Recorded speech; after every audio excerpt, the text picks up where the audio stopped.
Init-init na chismis. Bel Mariano sobrang happy kay Donnie. Glowing ang alindog ngayon ni Bel Mariano.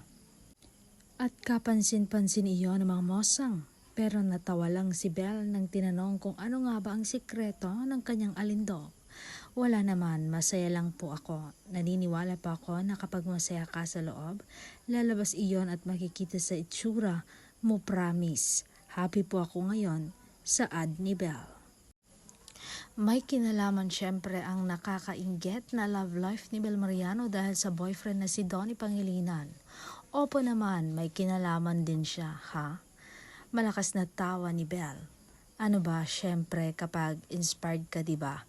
Lagi kang happy, kahit si Donnie din, mapapansin nyo, glowing din. Happy kami ngayon sa nangyayari sa buhay, sa relasyon namin at sa lahat, say ni Bel.